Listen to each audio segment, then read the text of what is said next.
സമുദ്രം ഇത്ര ഉപ്പായത് എന്തുകൊണ്ട്? ഒരിക്കലെങ്കിലും നിങ്ങൾ ഈ ചോദ്യം ചിന്തിച്ചിട്ടുണ്ടോ? മഴവെള്ളം കുടിക്കാം, നദിയിലെ വെള്ളവും കുടിക്കാം, പക്ഷേ ഭൂമിയുടെ 71% ഭാഗവും നിറഞ്ഞിരിക്കുന്ന സമുദ്രത്തിലെ വെള്ളം നമുക്ക് കുടിക്കാൻ കഴിയില്ല. കാരണം അത് വളരെ ഉപ്പാണ്. പക്ഷേ ആ ഉപ്പ് എവിടെ നിന്നാണ് വന്നത്? കോടിക്കണക്കിന് വർഷങ്ങളായി മഴ പെയ്യുന്നുണ്ടെങ്കിലും സമുദ്രത്തിലെ ഉപ്പ് എന്തുകൊണ്ട് കുറഞ്ഞില്ല? സമുദ്രം ആദ്യം മുതൽ ഇങ്ങനെ ഉപ്പായിരുന്നു? ഈ ചോദ്യങ്ങൾക്കുള്ള അത്ഭുതകരമായ ശാസ്ത്രീയ ഉത്തരമാണ് ഇന്ന് നമ്മൾ അറിയാൻ പോകുന്നത്. ഇന്ന് നമ്മൾ കാണുന്ന ഭൂമി എല്ലായ്പ്പോഴും ഇങ്ങനെയായിരുന്നില്ല. ഏകദേശം 450 കോടി വർഷങ്ങൾക്ക് മുമ്പ് ഭൂമി അത്യന്തം ചൂടുള്ള ഉരുകിയ പാറകളാൽ നിറഞ്ഞ ഒരു ഗ്രഹമായിരുന്നു. ആ കാലത്ത് സമുദ്രങ്ങളോ നദികളോ മഴയോ ഒന്നും ഉണ്ടായിരുന്നില്ല. കാലക്രമേണ ഭൂമിയുടെ ഉപരിതലം തണുക്കാൻ തുടങ്ങി. അഗ്നിപർവ്വതങ്ങളിൽ നിന്ന് വലിയ അളവിൽ ജലബാഷ്പവും മറ്റു വാതകങ്ങളും അന്തരീക്ഷത്തിലേക്ക് പുറത്തു വന്നു. പിന്നീട് ഭൂമി കൂടുതൽ തണുത്തപ്പോൾ ആ ജലബാഷ്പം മേഘങ്ങളായി മാറി. ഭൂമി തണുത്തതോടെ മഴ പെയ്യാൻ തുടങ്ങി. അതൊരു ദിവസമോ ഒരു വർഷമോ നീണ്ട മഴയല്ല. ലക്ഷക്കണക്കിന് വർഷങ്ങൾ തുടർച്ചയായി മഴ പെയ്തു. ആ മഴവെള്ളം ഭൂമിയിലെ താഴ്ന്ന പ്രദേശങ്ങളിൽ ശേഖരിക്കപ്പെട്ടു. അങ്ങനെയാണ് ആദ്യ സമുദ്രങ്ങൾ രൂപപ്പെട്ടത്. എന്നാൽ അന്നത്തെ സമുദ്രങ്ങൾ ഇന്നത്തെ പോലെ അത്ര ഉപ്പായിരുന്നില്ല. അവയിൽ വളരെ ചെറിയ അളവിൽ മാത്രമേ ലവണങ്ങൾ ഉണ്ടായിരുന്നുള്ളൂ. അപ്പോൾ ചോദ്യം, പിന്നെ ഈ ഉപ്പ് എവിടെ നിന്നാണ് വന്നത്? അതിന്റെ ഉത്തരം തുടങ്ങുന്നത് മഴയിൽ നിന്നാണ്. നമുക്ക് മഴവെള്ളം ശുദ്ധമാണെന്ന് തോന്നും, പക്ഷേ ശാസ്ത്രീയമായി നോക്കുമ്പോൾ മഴവെള്ളം പൂർണ്ണമായും ശുദ്ധമല്ല. അന്തരീക്ഷത്തിലെ കാർബൺ ഡൈ ഓക്സൈഡ് എന്ന വാതകവുമായി മഴവെള്ളം ചേരുമ്പോൾ വളരെ ചെറിയ അളവിൽ കാർബോണിക് ആസിഡ് രൂപപ്പെടുന്നു. ഇത് അപകടകരമായ ആസിഡ് അല്ല, എന്നാൽ വർഷങ്ങളോളം പാറകളിൽ പതിക്കുമ്പോൾ അവയെ വളരെ പതുക്കെ ദ്രവിപ്പിക്കാൻ ഇതിന് കഴിയും. മലകളും പാറകളും വെറും കല്ലുകൾ മാത്രമല്ല, അവയുടെ ഉള്ളിൽ sodium chloride, magnesium, calcium, potassium പോലുള്ള നിരവധി ധാതുക്കൾ അടങ്ങിയിരിക്കുന്നു. മഴവെള്ളം ഈ പാറകളിലൂടെ ഒഴുകുമ്പോൾ വളരെ ചെറിയ അളവിൽ ഈ ധാതുക്കൾ അലിഞ്ഞിറങ്ങുന്നു. നമുക്ക് അത് കണ്ണുകൊണ്ട് കാണാൻ കഴിയില്ല, കാരണം ഈ പ്രക്രിയ വളരെ മന്ദഗതിയിലാണ് നടക്കുന്നത്. എന്നാൽ ലക്ഷക്കണക്കിന് വർഷങ്ങൾ കഴിഞ്ഞപ്പോൾ അതിന്റെ ഫലം വളരെ വലുതായി. ഈ ധാതുക്കൾ മഴവെള്ളത്തോടൊപ്പം ചെറിയ അരുവികളിലേക്കും പിന്നീട് നദികളിലേക്കും ഒഴുകുന്നു. പക്ഷെ നദികൾ ഈ ലവണങ്ങളെ എവിടേക്കാണ് കൊണ്ടുപോകുന്നത്? അവസാനം അവയെല്ലാം എത്തിച്ചേരുന്നത് ഒരേ ഒരു സ്ഥലത്താണ്, സമുദ്രത്തിൽ. പക്ഷേ ഇവിടെ മറ്റൊരു വലിയ രഹസ്യമുണ്ട്. ലക്ഷക്കണക്കിന് നദികൾ തുടർച്ചയായി ലവണങ്ങൾ സമുദ്രത്തിലേക്ക് കൊണ്ടുപോകുന്നുണ്ടെങ്കിൽ ഇന്ന് സമുദ്രം ഇതിലും കൂടുതൽ ഉപ്പാകേണ്ടതല്ലേ? മുമ്പ് കണ്ടതുപോലെ മഴവെള്ളം പാറകളിൽ നിന്ന് ചെറിയ അളവിൽ ധാതുക്കളും ലവണങ്ങളും അലിഞ്ഞെടുക്കുന്നു. ഈ ലവണങ്ങൾ അരുവികളിലേക്കും പിന്നീട് നദികളിലേക്കും എത്തുന്നു. ലോകത്തിലെ ആയിരക്കണക്കിന് നദികൾ ഓരോ ദിവസവും കോടിക്കണക്കിന് ടൺ വെള്ളം സമുദ്രത്തിലേക്ക് ഒഴുകുന്നു. ഈ വെള്ളത്തോടൊപ്പം വളരെ ചെറിയ അളവിൽ ലവണങ്ങളും സമുദ്രത്തിലേക്ക് എത്തുന്നു. ഈ പ്രക്രിയ ഇന്നലെയോ ഇന്നോ തുടങ്ങിയതല്ല. കോടിക്കണക്കിന് വർഷങ്ങളായി ഒരു നിമിഷം പോലും നിർത്താതെ ഇത് തുടരുകയാണ്.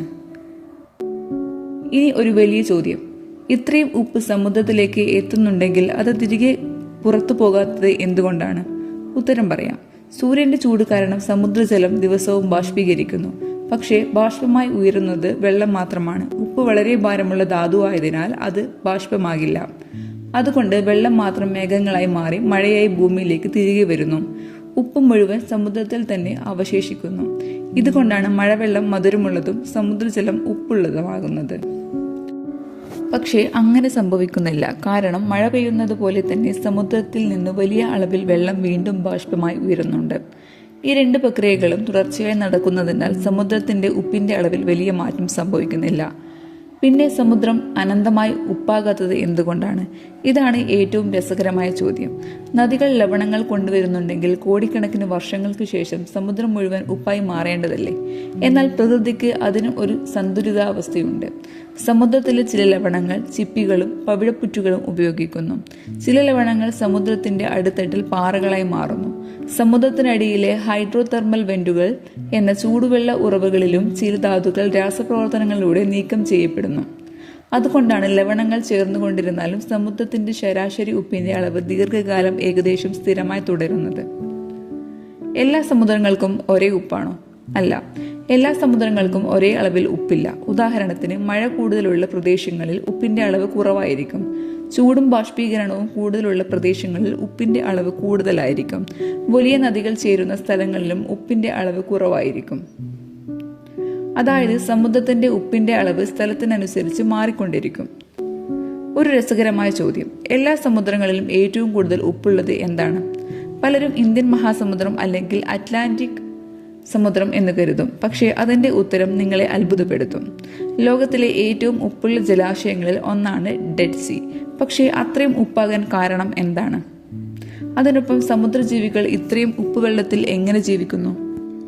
ലോകത്തിലെ ഏറ്റവും ഉപ്പുള്ള ജലാശയങ്ങളിൽ ഒന്നാണ് ഡെഡ് സീ. എന്നാൽ ഒരു കാര്യം അറിയാമോ? ഇതിന്റെ പേര് സീ ആണെങ്കിലും ഇത് യഥാർത്ഥത്തിൽ ഒരു ഉപ്പ് തടാകം ആണ്. ഡെഡ് സീയിലേക്ക് ജോർദൻ നദി ഉൾപ്പെടെ ചില നദികൾ വെള്ളം കൊണ്ടുവരുന്നു. പക്ഷേ ആ വെള്ളം പുറത്തേക്ക് ഒഴുകിപ്പോകാൻ ഒരു നദിയും ഇല്ല. അതേസമയം അവിടുത്തെ ചൂട് വളരെ കൂടുതലായതിനാൽ വെള്ളം വേഗത്തിൽ ബാഷ്പീകരിക്കുന്നു. എന്നാൽ ബാഷ്പമാകുന്നത് വെള്ളം മാത്രമാണ്. ലവണങ്ങൾ അവിടെ തന്നെ അവശേഷിക്കുന്നു. ലക്ഷക്കണക്കിന് വർഷങ്ങളായി ഈ പ്രക്രിയ ആവർത്തിച്ചതിനാലാണ് ഡെഡ് സീയിൽ ലവണത്തിന്റെ അളവ് സാധാരണ സമുദ്രത്തേക്കാൾ വളരെ കൂടുതലായത്. അതുകൊണ്ടാണ് അവിടെ ആളുകൾക്ക് വെള്ളത്തിൽ വളരെ എളുപ്പത്തിൽ പൊങ്ങിക്കിടക്കാൻ കഴിയുന്നത്. ഇത്രയും ഉപ്പുള്ള വെള്ളത്തിൽ മത്സ്യങ്ങളും മറ്റു ജീവികളും എങ്ങനെ ജീവിക്കുന്നു എന്ന ചോദ്യം പലർക്കും ഉണ്ടാകും. സമുദ്രജീവികൾക്ക് അതിനെ പ്രത്യേക ശരീരഘടനയുണ്ട്. ഉദാഹരണത്തിന് പല സമുദ്ര മത്സ്യങ്ങളും ചിറകുകൾ വഴി അധിക ഉപ്പ് ശരീരത്തിൽ നിന്ന് പുറത്തേക്ക് നീക്കുന്നു. ചില കടൽ പക്ഷികൾക്ക് കണ്ണിന് സമീപമോ കൊക്കിന് സമീപമോ പ്രത്യേക ഉപ്പ് ഗ്രന്ഥികൾ ഉണ്ട്. ഇവ ശരീരത്തിൽ നിന്ന് അധിക ഉപ്പ് പുറത്തേക്ക് നീക്കം ചെയ്യുന്നു. അതുകൊണ്ടാണ് അവയ്ക്ക് ഉപ്പ് വെള്ളത്തിൽ ജീവിക്കാൻ കഴിയുന്നത്. സമുദ്രജലം കുടിച്ചാൽ എന്ത് സംഭവിക്കും? സിനിമകളിൽ കടലിൽ അകപ്പെട്ട ആളുകൾ സമുദ്രജലം കുടിക്കുന്നത് നമ്മൾ കാണാറുണ്ട്. പക്ഷേ യഥാർത്ഥത്തിൽ അത് അപകടകരമാണ്. കാരണം സമുദ്രജലത്തിൽ നമ്മുടെ ശരീരത്തിന് ആവശ്യമായതിനേക്കാൾ വളരെ കൂടുതൽ ലവണങ്ങൾ അടങ്ങിയിരിക്കുന്നു. അത് കുടിച്ചാൽ ശരീരത്തിന് കൂടുതൽ വെള്ളം നഷ്ടപ്പെടാൻ ഇടയാകും. അതിനാൽ ദാഹം മാറുന്നതിന് പകരം കൂടുതൽ നിർജ്ജലീകരണം സംഭവിക്കാം. ഭൂമിയിലെ ഏകദേശം 97% വെള്ളവും സമുദ്രത്തിലാണ്. മനുഷ്യർക്ക് നേരിട്ട് ഉപയോഗിക്കാൻ കഴിയുന്ന ശുദ്ധജലം ഭൂമിയിലെ മൊത്തം വെള്ളത്തിന്റെ ഏകദേശം 3% മാത്രമാണ്. അതിൽ വലിയൊരു ഭാഗം മഞ്ഞുമലകളിലും ഹിമാനികളിലുമാണ്. 1 ലിറ്റർ സമുദ്രജലത്തിൽ ശരാശരി 35 ഗ്രാം ലവണങ്ങൾ അടങ്ങിയിരിക്കുന്നു. സമുദ്രത്തിലെ ഏറ്റവും കൂടുതലുള്ള ലവണം സോഡിയം ക്ലോറൈഡ് ആണ്. അതായത് നമ്മൾ ഭക്ഷണത്തിൽ ഉപയോഗിക്കുന്ന ഉപ്പ് തന്നെ. സമുദ്രത്തിന്റെ അടിത്തട്ടിലെ അഗ്നിപർവ്വതങ്ങളും ഹൈഡ്രോ തെർമൽ വെന്റുകളും സമുദ്രത്തിലെ ധാതുക്കളുടെ ചക്രത്തിൽ പങ്കുവഹിക്കുന്നു. സമുദ്രമില്ലെങ്കിൽ എന്ത് സംഭവിക്കും? സമുദ്രം വെറും വെള്ളക്കെട്ടല്ല. ഭൂമിയുടെ കാലാവസ്ഥ നിയന്ത്രിക്കുന്നതിലും മഴ ലഭിക്കുന്നതിലും കോടിക്കണക്കിന് ജീവജാലങ്ങൾക്ക് ആവാസ വ്യവസ്ഥ ഒരുക്കുന്നതിലും സമുദ്രത്തിന് നിർണായക പങ്കുണ്ട്. സമുദ്രമില്ലെങ്കിൽ ഇന്ന് നമ്മൾ അറിയുന്ന രീതിയിലുള്ള ഭൂമിയിൽ ജീവൻ നിലനിൽക്കുക വളരെ പ്രയാസമായേനെ. അപ്പോൾ സമുദ്രം ഇത്ര ഉപ്പായത് ഒരു ദിവസം കൊണ്ടോ ഒരു വർഷം കൊണ്ടോ ഉണ്ടായ മാറ്റമല്ല. മഴ, പാറകൾ, നദികൾ, സൂര്യൻ, കോടിക്കണക്കിന് വർഷങ്ങളായുള്ള പ്രകൃതിയുടെ ചക്രം ഇവയെല്ലാം ചേർന്നാണ് ഇന്നത്തെ ഉപ്പുള്ള സമുദ്രം രൂപപ്പെട്ടത്. നമ്മൾ ദിവസവും കാണുന്ന സമുദ്രത്തിന് പിന്നിൽ ഇത്ര വലിയ ശാസ്ത്രീയ കഥ ഒളിഞ്ഞിരിക്കുന്നുവെന്ന് ശരിക്കും അത്ഭുതകരമാണ്. ഇത്തരത്തിലുള്ള ശാസ്ത്ര രഹസ്യങ്ങളും കൗതുകകരമായ വിവരങ്ങളും അറിയാൻ ചാനൽ സബ്സ്ക്രൈബ് ചെയ്യൂ.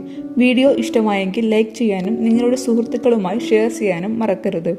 അടുത്ത വീഡിയോയിൽ മറ്റൊരു അത്ഭുതകരമായ വിഷയവുമായി വീണ്ടും കാണാം.